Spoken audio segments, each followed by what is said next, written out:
Welcome, everyone, old school nerd. Since I talked for, 10 seconds without even the mic on, that shows how good we're doing today. It's New Year's Eve, okay? This is a little test stream.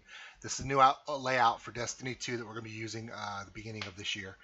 Um, I'm just doing a few tests today. It's not a regular stream.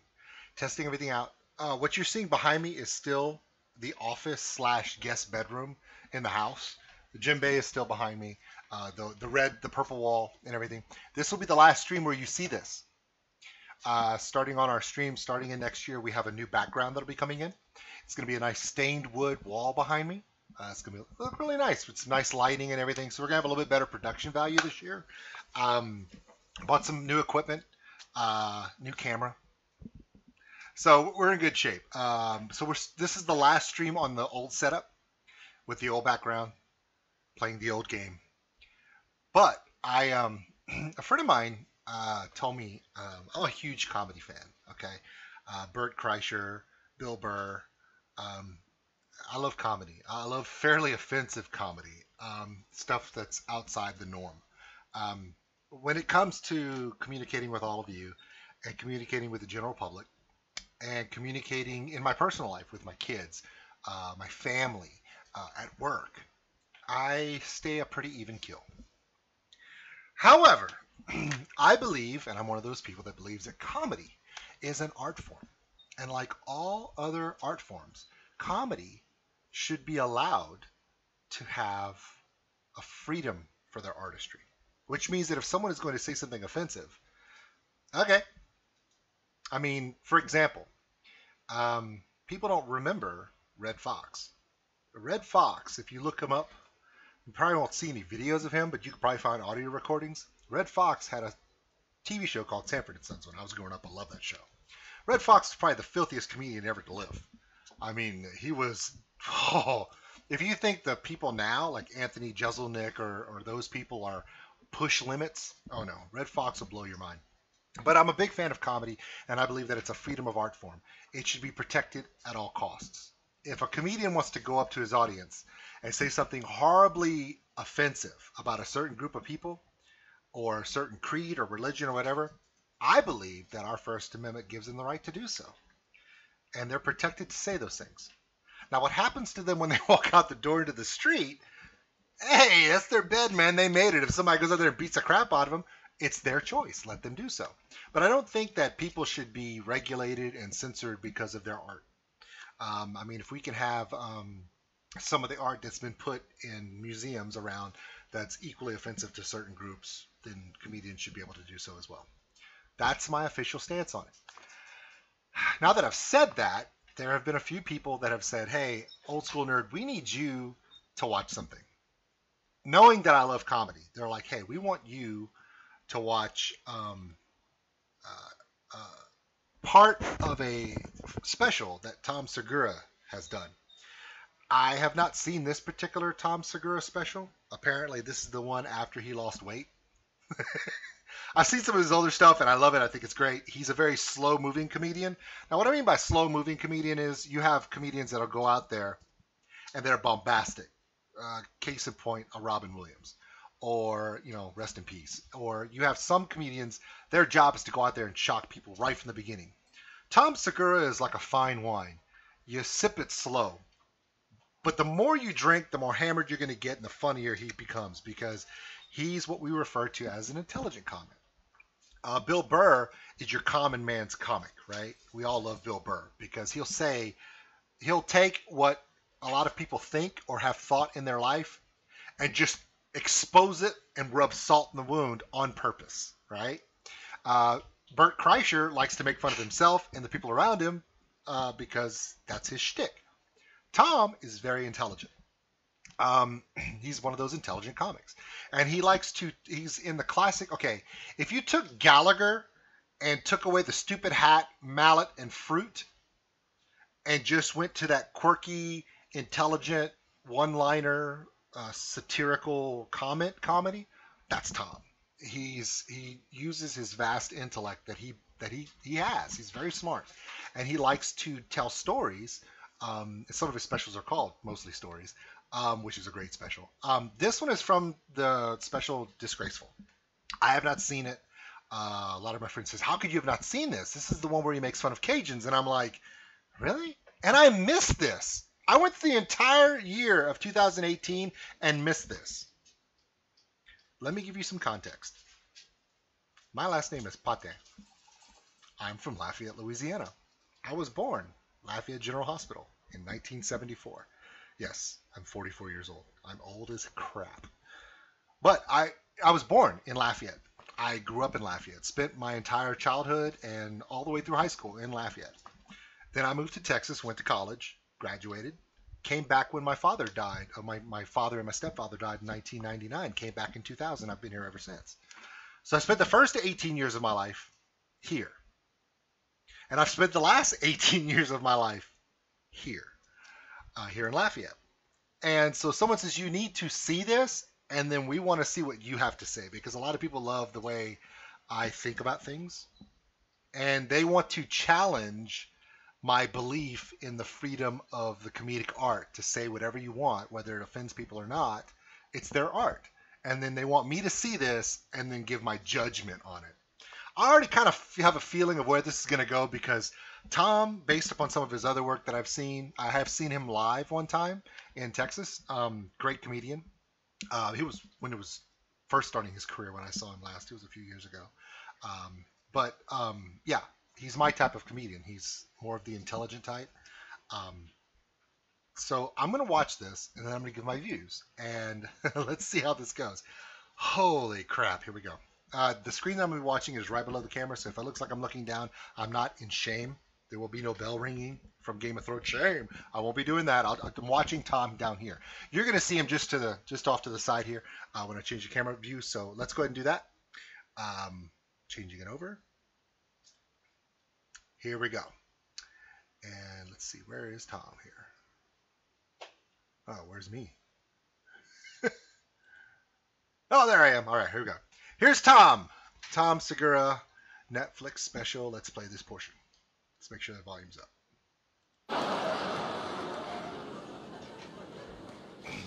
Oh, man. Don't you hate everyone? Yes.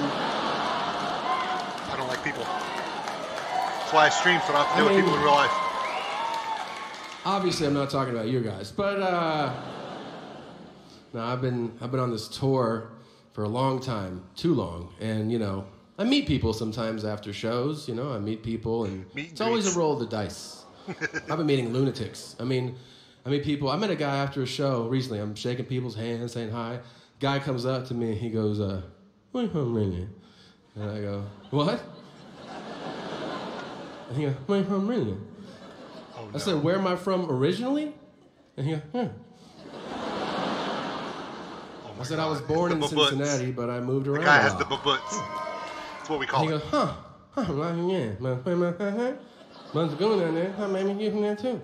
And I go, "Are you a person that's talking to me right now?"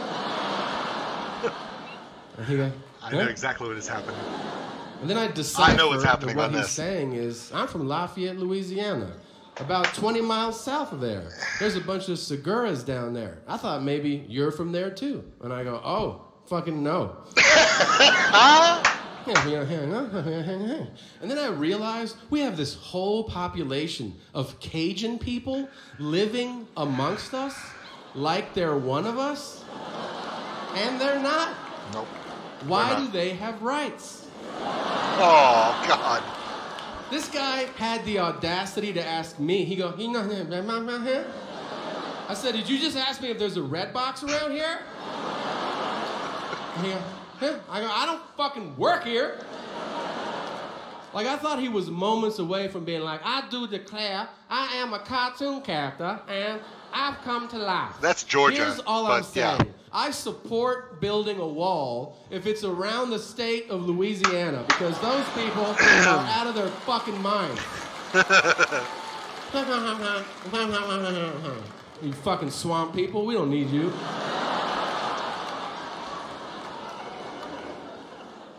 What are we gonna miss out on? Where you gonna get your shrimp? Oh, what a contribution. No more gator, no more shrimp. fucking inbreds. So,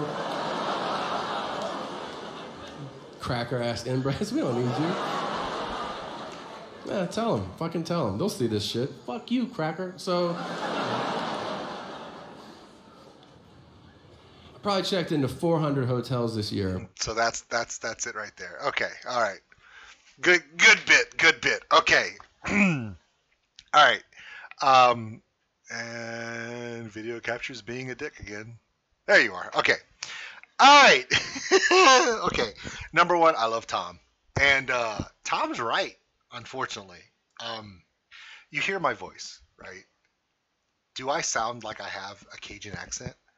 Do I sound like I drop letters off of words? Do I sound like I skip entire portions of sentences? Do I sound like I forget what punctuation is used for? No. But there are people down here who do speak like that. Now, here's some of the key words that he said that when he said them, I'm thinking not only did he meet this guy, but he was paying attention. And this person's accent and the mannerism in which he spoke was so distinctive and caught Tom's interest so much that he remembered certain details that when he said them in this comedy special, I saw that person. Literally could see that person in front of me just like he's speaking about him.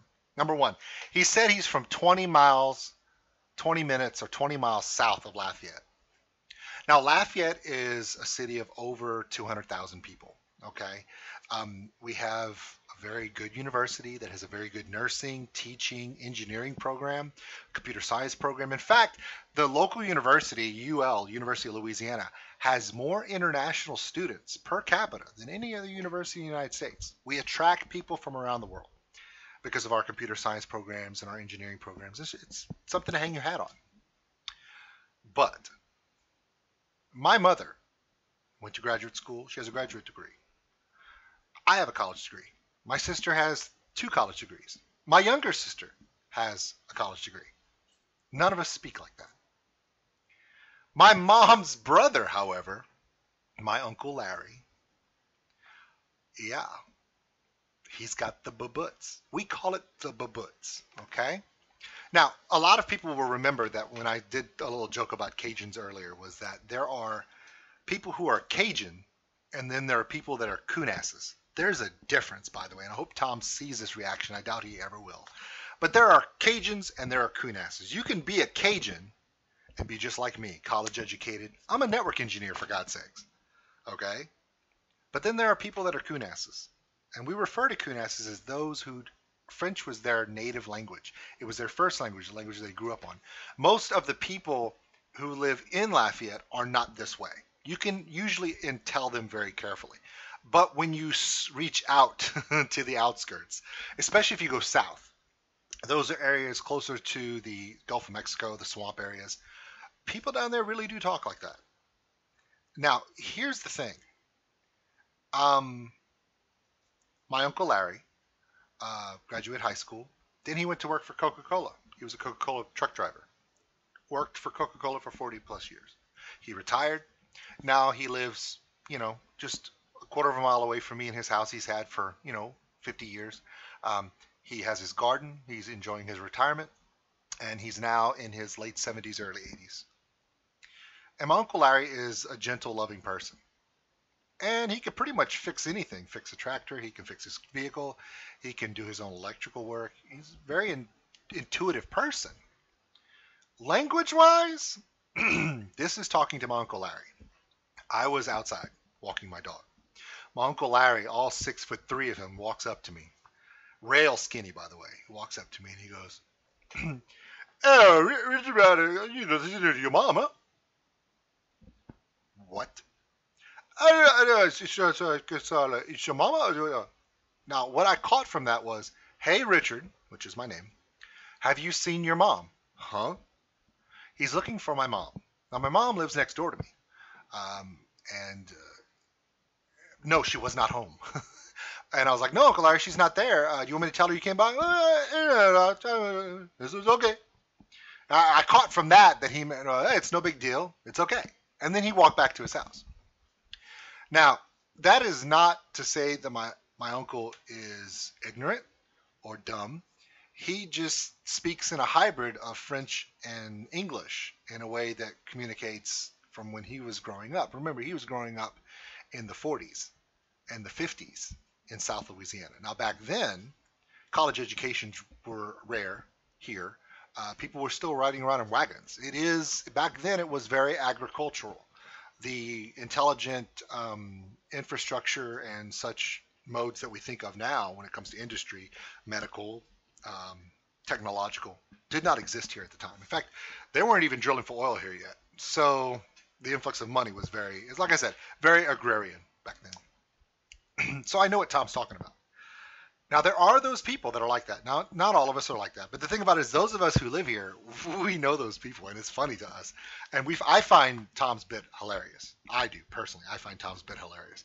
Um, and I usually make the joke to friends that I make the joke that to my own family, like, because I find out my sister's going on vacation to Disney World, and I'm going to Disney World at the same time.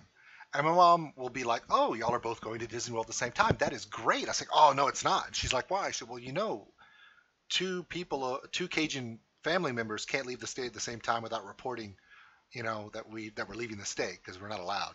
Like, we can't spread this Cajunness out of the state too much." Similar to what Tom's saying about the wall. We just need to stay away from them. Now, the gentleman referred to Tom being a Segura, and that's Tom's last name. Now, Tom is not Mexican. He's Spanish. Okay, there's a difference.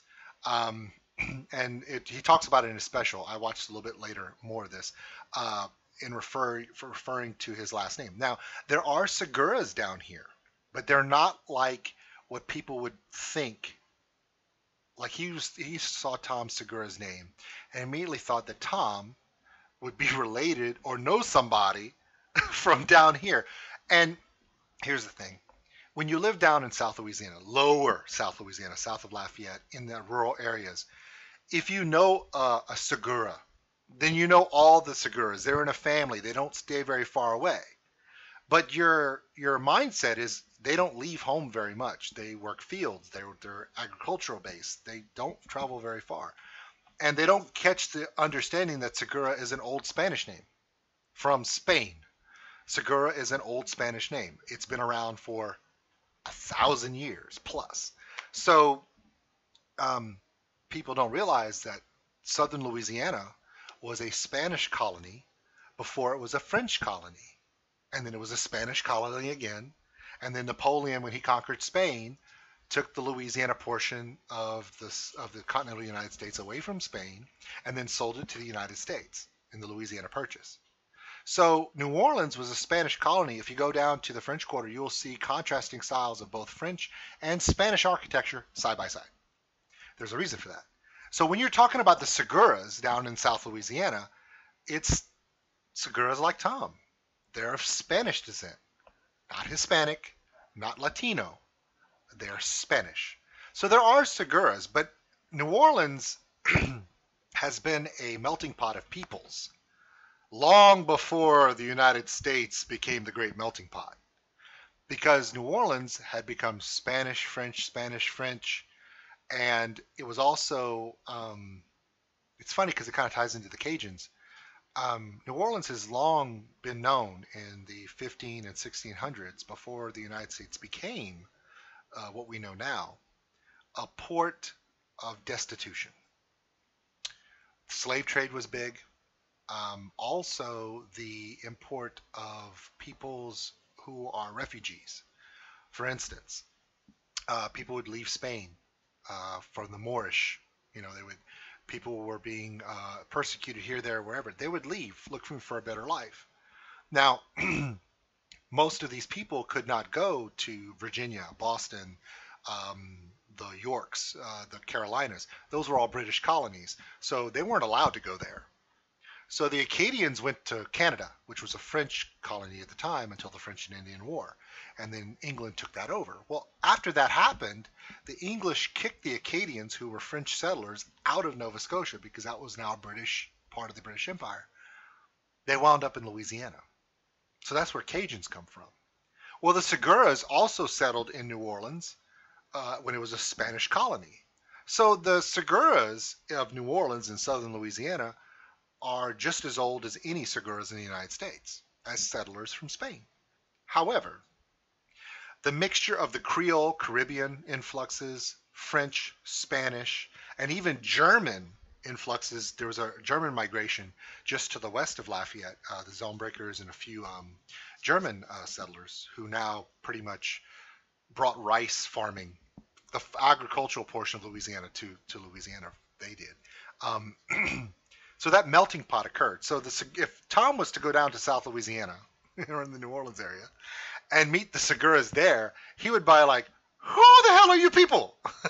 Because actually, Heart Rate, you joined at an interesting time. We just watched a clip from Tom Segura's disgraceful portion where he makes fun of Cajuns, and you know that I'm a Cajun, so I had to kind of talk about it. So actually, getting back to the story, if Tom was to come down to Louisiana and meet the Seguras here, they would be nothing like him. In fact, they would have almost no Spanish left in them. They would have transferred over to Cajun, French heritage. They would have been immersed in it by now. So even if he met the Seguras, yes, they both come from the same country. They're both immigrants from Spain, but they would not even match up. So my opinion of the piece, I thought it was hilarious. And I think the reason why it was funny to me is because it's kind of true. There are people down here who do sound like that, and it is ridiculous. It is crazy stupid. Okay, so getting back to what I wanted to do. So let's get back to the stream. That was a funny reaction for his comedy. This is the new app. This is the new setup. Hey, thanks. This is my new Destiny 2 UI. I'm going to be using this when I use Destiny 2. This is really just a test. You kind of came in at the later part of the stream. At the beginning of the stream, I explained to everyone that this is the last stream with this setup. We have new equipment, new camera, and the background, I have a wood panel background that's going to be behind me with some stained wood slats behind me. So the next stream, starting in the new year, we will be streaming both Destiny 2, PUBG, and a few other games. This is just the overlay for Destiny 2. So that's what we're going to be using for that. Speaking of which, we will be playing some Destiny 2 here in just a few minutes. I hope everyone's having a great New Year's Eve. How are you doing, Heart Rate? It's already New Year's over there.